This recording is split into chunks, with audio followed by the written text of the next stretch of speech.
श्रीवर्धन तालुक्यातील पुनीरमध्ये विहीर कोसळली, दुर्घटना टळली पण गावकरी आक्रमक। श्रीवर्धनमधील पुनीर गावात ग्रामस्थांच्या सार्वजनिक वापराची विहीर भर पहाटे पत्त्यासारखी कोसळली आहे। विहीर पूर्णपणे खचल्याने संपूर्ण परिसरात एकच खळबळ उडाली आहे।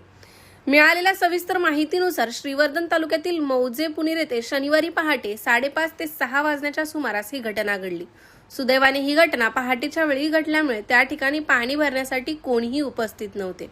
त्यामुळे एक मोठी आणि भीषण दुर्घटना येथे टळली असून कोणतीही जीवितहानी झालेली नाही। मात्र विहीर पूर्णपणे खचल्याने संपूर्ण गावकऱ्यांमध्ये सध्या भीतीचे वातावरण पसरले आहे। मात्र प्रशासनाच्या तात्पुरत्या मलमपट्टीवर ग्रामस्थ समाधानी नाहीत। ही विहीर गावातील अनेक कुटुंबांच्या दैनंदिन पाण्याचा मुख्य आधार होती।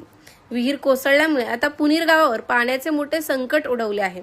त्यामुळे प्रशासनाने तात्पुरत्या उपायावर न थांबता गावात त्वरित नवीन विहीर उभी करावी किंवा पर्यायी पाणी पुरवठ्याची कायमस्वरूपी व्यवस्था करावी अशी जोरदार मागणी संतप्त ग्रामस्थांकडून केली जात आहे। यासोबतच संबंधित विभागाने या घटनेची सखोल चौकशी करून विहीर कोसळण्यामागील कारणाचा शोध घ्यावा अशी मागणी गावकऱ्यांनी लावून धरली आहे। आता यावर वरिष्ठ प्रशासन काय पावले उचलणार याकडे सर्वांचे लक्ष लागले आहे। प्रतिनिधी संदेश घोलपसह तेज मराठी न्यूज, श्रीवर्धन, रायगड।